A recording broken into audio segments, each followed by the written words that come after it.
Tu dois parler. Bonjour à tous et bienvenue dans votre rendez-vous de la mi-journée. Aujourd'hui, j'ai le plaisir de recevoir François David. Bonjour. Bonjour. Vous êtes organisateur du Festival du Livre de Marseille qui aura lieu ce samedi 25 et dimanche 26 novembre au Parc Chanot à Marseille pour la 6e édition. Alors, première question, elle est tentante. Annoncez-nous qui sont les présidents cette année de cette 6e édition du Festival du Livre de Marseille. Mais écoutez, on a la chance, à chaque fois, tous les ans, je dis on a la chance, mais on a vraiment la chance d'avoir des présidents ou présidentes prestigieux. Cette année, c'est Agnès Martin-Lugan qui sera la présidente, et puis quelqu'un que vous connaissez bien, Bernard Werber. Effectivement, les Marseillais ont de la chance. Alors, il y a énormément d'auteurs et d'autrices qui vont faire le déplacement à Marseille ce week-end. Est-ce que vous pouvez nous dire combien seront-ils et comment vous choisissez vos auteurs et vos autrices pour le Festival du Livre de Marseille ? Mais ce sont plus d'une centaine, hein, parce que nous, on a 70 auteurs qui viennent, qui sont nos invités directs, avec Laurence Guglielmo, la présidente. Et puis, nous faisons intervenir aussi les éditeurs du Sud et Gédi Sud. Ce sont deux associations de maisons d'édition qui sont régionales et ils viennent avec leurs auteurs invités et on n'a pas de regard sur eux. Voilà. Alors comment vous les choisissez ? Est-ce que vous les choisissez pour leur notoriété, pour leur genre ? Comment vous faites le tri ? Parce qu'il y a énormément de sorties de livres chaque année. Il y a énormément de sorties. Déjà, la base, c'est le livre, il doit être de l'année. Si quel qu'il soit l'auteur, il vient avec un livre qui a 3 ans, c'est pas la peine. Donc il vient auteur dont le livre paraît de l'année, mais on a la chance maintenant de faire partie des grands prix de Formule 1 de l'édition, et ce sont les éditeurs directement qui nous appellent, ils nous écrivent, ils disent François, faut que tu prennes un tel, il sort à tel moment, donc on a la chance d'avoir le choix finalement. D'avoir le choix. Et donc vous avez la possibilité de prendre connaissance des ouvrages et de dire bon allez, tout à fait. Avec Laurence, se dire on le prend, on le prend pas. Je sais qu'au mois d'octobre, il y a le nouveau Intel qui sort. On reçoit la copie bien avant, on le lit et puis on dit mais bien sûr, on le prend. On essaye d'être. C'est méchant pour beaucoup d'auteurs, mais on essaye d'être élitiste. Les gens viennent pour voir des gens connus, reconnus. Et il y a un livre pour tous. Moi, j'ai pas de souci de faire venir une star du showbiz et puis un grand nom de littérature. Alors, il y aura Dominique Tapie, Macha Merrill, on passe aussi par l'excellent François Dupaquier, ou encore Gérald Paseda, plus surprenant, hein, le chef 3 étoiles. Là, on a la chance, Voilà. Donc, il vient après le service. Et il repart pour le service.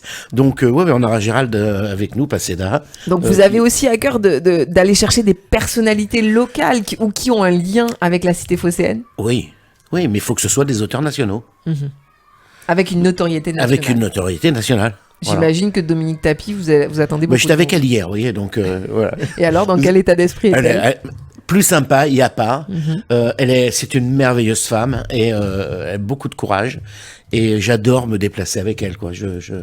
C'est un vrai plaisir. Et j'imagine que vous avez lu son livre ? Oui. Et alors, ça donne quoi ? Donnez-nous un petit avant-goût quand même, pour donner envie. Non, elle a dit...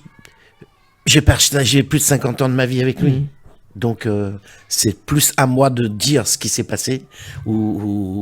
Et elle, elle est charmante, elle raconte des anecdotes, elle dit, j'ai eu une vie merveilleuse avec un homme hors du commun. Et donc là, on va rencontrer une femme hors du commun. Une femme hors du commun. Et puis elle est très inquiète de savoir qui vous êtes, ce que vous faites. Merci. Elle va voir tous les auteurs, mais elle est humble et vraiment sympa. Est-ce que c'est pas difficile en tant qu'organisateur d'un festival du livre de se renouveler chaque année et est-ce que vous devez aussi convaincre des auteurs qui sont un peu réticents en disant non, c'est bon, je fais celui de Paris, je fais celui de Nice, je vais m'épargner celui de Marseille ? Oui, mais on n'a pas beaucoup de place non plus. On a 80 auteurs. Enfin, la problématique d'un festival aussi, c'est l'argent. Donc, si j'avais assez d'argent, je prendrais peut-être 150 auteurs. Mais là, on a 10 demandes par jour pendant un an. Donc, minimum. Et tu es obligé de dire plus non que oui. Même avec des auteurs, donc je dirais le nom gros, auteurs. Parce que je peux pas. Alors justement, on va parler de cette organisation du festival. J'imagine que c'est pas évident d'organiser un tel événement à Marseille. Comment vous vous y prenez pour convaincre les partenaires qui sont nombreux? On le voit sur votre brochure, la région sud, la métropole, le département, la ville de Marseille, Vinci, etc. Comment vous y prenez justement pour faire que ces enseignes investissent dans votre festival pour que vous ayez quand même un peu d'argent pour convaincre les gens de venir? C'est un travail de longue haleine. Hein. Déjà, c'est prouvé que nous valons la peine.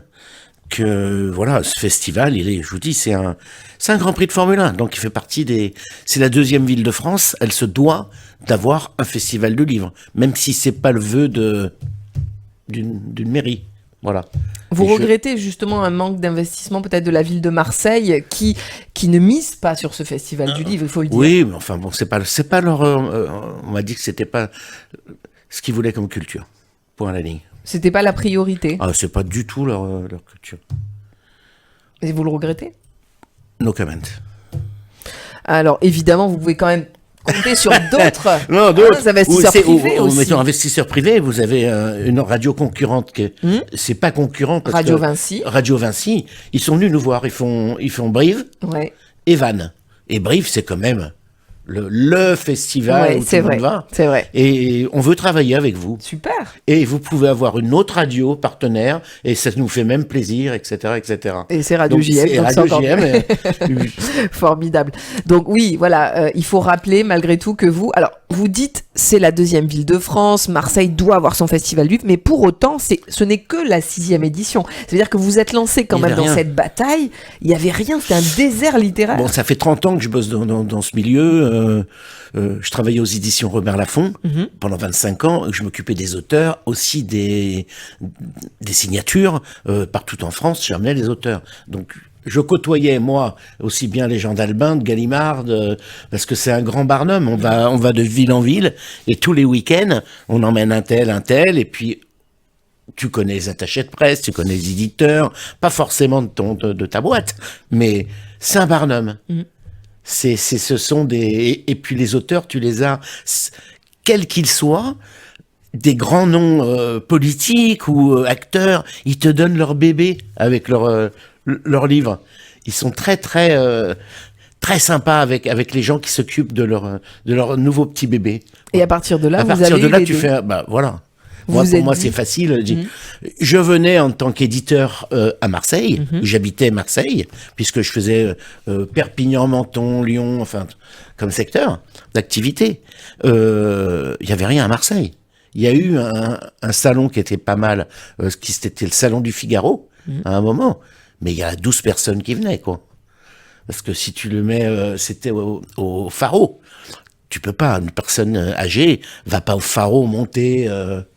en haut du Faro et non, c'était pas sérieux. Donc vraiment. Il fallait trouver un format adéquat. Et vous l'avez créé on l'a créé, mais avant, avec l'association Parlez-moi d'un livre qui organise, Laurence, on faisait des dîners littéraires, des conférences. On a eu fait des grosses conférences que vous avez. C'est nous qui avons fait venir Ken Follett quand même. Donc Ken Follett, en France, il a fait 2 conférences ailleurs qu'à Paris. Il a fait, je crois, une rencontre dédicace à Paris, quand il sort une nouveauté. Mais il est allé à la cathédrale, je crois, je sais plus où, de Toulouse, pour une sortie sur les cathédrales, etc. Et il est venu pour nous. Donc Marseille a du poids. Et donc Marseille a du poids, on peut recevoir des gros auteurs. On a reçu Feu Hubert Reeves. À chaque fois que Frédéric Lenoir vient dans le sud, il me dit c'est toi qui va faire notre tournée, Toulon, Marseille. Donc c'est une preuve. C'est très important. C'est très important. Donc on avait l'aval des éditeurs. Et moi quand j'avais un gros auteur à Marseille chez Robert Laffont, Neil Julliard, comme aussi bien Yasmina Kadra que Dominique Lapierre ou des gens comme ça. C'est des personnalités. Eh bien, on n'avait nulle part où aller. Fallait trouver une grosse librairie qui soit capable d'avoir les reins assez solides pour recevoir ces gens. D'ailleurs, vous êtes en partenariat avec la librairie bien sûr. du Prado, c'est bien ça? Librairie Prado Paradis qui, elle, joue le jeu depuis toujours. aussi bien pour recevoir un auteur dans un petit auteur dans la librairie. C'est des vrais libraires. Voilà. Combien attendez-vous de Marseillaises et de Marseillais ce week-end, selon vous? Les autres années, en général, vous attiriez combien de personnes? Entre 10 et 15 000. 10 et 15 000 personnes? Ouais. C'est énorme. Énorme. Et gratuit. Et c'est gratuit, c'est important. Vous venez avec vos enfants et vous font des ateliers. Vous venez, j'ai fait venir, ça parce que c'était Robert Laffont depuis son premier livre, Michel Drucker. Michel me dit, je viens à ton festival. Et puis, je vais te faire en avant-première mon one-man show. Ah bah c'est sympa. Donc on a eu d'ailleurs le spectacle en plus. Il est allé avec Elsa d'ailleurs le dimanche et voilà, il y a des petites surprises. C'est des copains, des belles surprises aussi. Hein. Alors est-ce que ce week-end justement vous allez offrir aux gens qui vont venir au festival des choses surprenantes peut-être vous me parliez d'une exposition justement. Ouais. Alors cette année on a voulu faire hors les murs. Hors les murs, c'est ça, je cherche mes mots. Donc, on a 3 grands dessinateurs, donc Pika. Pika, c'est Pierre Tranchant, c'est lui qui a fait Les Profs. Ah oui, très bien, très célèbre, évidemment. Très célèbre. Prix d'Angoulême, enfin voilà, c'est un monsieur qui a 70 ans, qui a malheureusement eu un AVC, mais qui se déplace difficilement et qui a dû réapprendre à écrire, à dessiner, avec un ordinateur, une planche ordi. Génial. Et le mec est génial. Je dis le mec parce que t'as l'impression c'est un môme de 15 ans. Et Serge Scotto, qu'on connaît, évidemment, qui sera là pour les justes. C'est un local. Et j'ai eu la chance d'éditer son roman. Super, ah oui, voilà. Très bien. On l'a reçu effectivement il y a quelques semaines pour Juste parmi les nations. Très bien. Ouais. Et puis Pierre Taranzano, lui, écoutez, c'est un dessinateur qui a illustré les textes qu'avait pour la collection de Luc Ferry sur entre autres. Et donc les planches originales seront à la mairie du 9-10 qui est partenaire elle avec nous pour cet événement. Super. Voilà. Et donc on va faire accessible où? Dans la mairie Maison Blanche, gratuit toute la journée de jeudi là, puisque jeudi. Je crois que jeudi et vendredi, il y a une dizaine, je sais pas combien de classes, il y a 300 mômes qui viennent pour inaugurer, mais surtout pour faire un atelier. Super. Pierre Tranchant va leur expliquer avec PowerPoint comment tu fais un dessin, comment la personne, parce que celle qui colore le dessin, c'est pas la même personne. Non, bien sûr. C'est un métier. Chacun a son rôle. Et là, petits et grands ont la bouche ouverte. Et voilà comme ça. Et ça, c'est jusqu'au 10 janvier 2024. Jusqu'au 10 janvier 2024. Ça va durer un petit peu. C'est bien pour les fêtes, etc. Exactement. Les gens qui veulent. Et l'inauguration, je pense que c'est pas officiel, mais ça sera en même temps que le Noël, en fait. Ils font toujours à la mairie du 9-10 un grand Noël avec les gens. Et donc, l'ouverture officielle sera... Donc ça, c'est associé du coup à votre association qui organise du coup le Festival du Livre de Marseille. On a une amie qui est très connue sur Marseille et ailleurs, la chanteuse Martine Mallory, qui malheureusement, elle a une maladie auto-immune et qui se pose sur le foie, je crois, oui c'est le foie et les reins, la polychristose. Donc elle va chanter 2 chansons, mais surtout elle va vendre son disque au profit de cet assaut. Donc en plus il y a des belles actions. Alors on a voulu aussi, ce qu'on voit rarement dans les festivals du livre, mettre des assauts.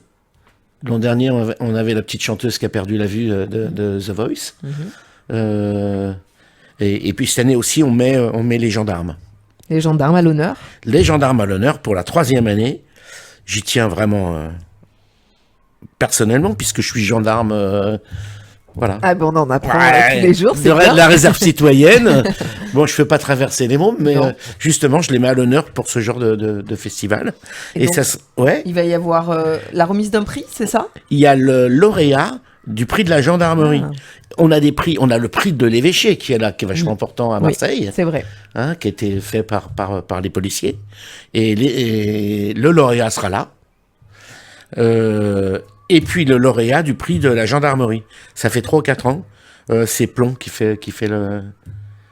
Qui organise le prix. Formidable. Bah, écoutez, il y a un beau programme quand même pour ce Festival du Livre de Marseille, pour cette 6e édition. Il y a Jacques Salomé, qui est réputé, avec sa femme Valéria, qui ont... Oui, il y en a beaucoup, il y en a énormément. C'est vrai que moi, je vous en ai cité quelques-uns. Mais alors, est-ce que vous avez un chouchou, allez, pour finir cette interview? Est-ce qu'il y en a un qu'il ne faut pas manquer? Est-ce qu'il y a une... Eh ben, il y en a. Moi, c'est une chouchoute que je ne connais pas, je suis en fait ami avec son attaché de presse, qui fait aussi beaucoup de showbiz, surtout. Star des années 80, par exemple. Vous savez ça? Voilà. Ah oui, on connaît bien. Elle s'occupe d'une jeune femme qui s'appelle Jessica Hugues. Oui. Faudrait l'interviewer d'ailleurs, parce que j'adore cette fille. Mais on la recevra en plateau. Elle est championne du monde de karaté et elle est devenue aveugle. Ah oui. Et elle a écrit un livre, donc. Elle a écrit un livre. Et c'est quoi son livre? Vous vous rappelez du titre? Je me rappelle pas du titre. Un combat pour la vie. Voilà. Donc c'est une belle histoire, un beau parcours. C'est pas qu'un combat sur les tatamis qu'elle a. Mais voilà. Évidemment. Moi en tant que ancien judoka. En plus vous êtes ancien judoka. En fait, c'est gendarme, ancien judoka, décidé de casquettes. C'était une autre vie. Formidable. Alors je vous rappelle donc évidemment que ce Festival du Livre de Marseille aura lieu ce samedi 25 et dimanche 26 novembre au Parc Chano de 10h à 19h. On rappelle que l'accès est gratuit et que nous, Radio JM, nous sommes partenaires de cet événement puisque nous serons présents dimanche avec un plateau sur place que vous pourrez écouter à partir de 14h sur le 90.5. Et on aura à cœur évidemment d'interviewer bon nombre d'auteurs et d'autrices. Bien sûr, ils sont super contents. Et aussi le public, parce que c'est important. Oui, c'est important d'avoir l'avis du public. Et ça, on a des retours, mais c'est fou, quoi. Merci. Les gens voient les touches. Ils sont pas. Quand t'as peu, mais quand même 80, c'est de pouvoir discuter avec eux, de pouvoir. Eric Emmanuel Schmitt, de pouvoir discuter avec lui, c'est énorme. Et se dire qu'il y a 6 ans, rien n'existait et qu'aujourd'hui, vous arrivez à attirer les plus grands noms de la littérature. On a fait venir Jean-Michel Jarre. Jean-Michel Jarre. Moi, j'étais môme, on le connaît tous depuis longtemps. Mais tu le connais, mais tu l'as vu, mais on était 1 million au concert. Il y a des gens qui sont venus de Londres, de Belgique, ne serait-ce que pour avoir un autographe sur le bouquin, quoi. Et un selfie que personne n'a. Formidable. Bah, écoutez, merci beaucoup François David pour toutes ces informations. Merci, et puis on est très content d'être partenaire avec vous. Ben, on est ravis, on sera là, je serai à la présentation dimanche évidemment pour interviewer tous vos auteurs et vos autrices qui seront contents aussi de parler à nos auditeurs et à nos auditrices. Et puis merci aussi pour ce que vous faites pour la ville de Marseille parce que c'est important de rappeler que le livre a une place centrale aussi dans l'éducation. Mais vous recevez beaucoup d'auteurs, vous faites beaucoup de choses. On essaye effectivement avec la CEDACA, on fait venir des auteurs. C'est vrai. Malheureusement, Marek, il peut pas venir. Et Marek Alter, qui était là d'ailleurs pour les échanges de la Méditerranée, les rencontres méditerranéennes. Il y a eu une grande conférence effectivement organisée avec le Fonds social juif. Et moi, j'ai rencontré, je suis allé à son mariage, j'étais invité à son mariage avec Laurence. Privilège. Privilège. On était à Carpentras, dans une synagogue qui était magnifique. Je crois que c'est la plus vieille de France. Oui, c'est vrai. Et le rabbin, c'était Moshe Levin, qui vient d'être nommé grand rabbin. Ah ben voilà. Vous voyez comme ça, vous avez rencontré de près. De près, et puis c'était... J'imagine que ça devait être assez extraordinaire comme cérémonie. Intime, hyper intime. Voilà. Vous avez noué aussi avec vos auteurs, évidemment, une relation privilégiée ça fait 30 ans depuis toutes ces années. Et oui. C'est pour ça aussi que vous arrivez arrivez à attirer autant de gens à Marseille. C'est grâce à votre carnet d'adresse, il faut le dire. C'est le carnet d'adresse. Évidemment. Voilà. Merci beaucoup François David d'être venu nous parler de ce festival important. On en parlerait pendant 24 heures. Et oui, mais on en parlera évidemment, vous serez à mon micro dimanche pour en parler en tant qu'organisateur avec évidemment j'écoute votre radio et je me permets d'embrasser tous vos auditeurs. Merci beaucoup François David et puis on se voit du coup dimanche sur les ondes de Radio JM. Pour voir ou revoir cette interview, vous pouvez aller sur le site internet radiojm.fr, vos réseaux sociaux, Facebook, Instagram ou sur votre application Radio JM. Je vous souhaite une très belle après-midi et rendez-vous donc dimanche à 14h pour prendre connaissance de ce Festival du Livre de Marseille. Merci à tous.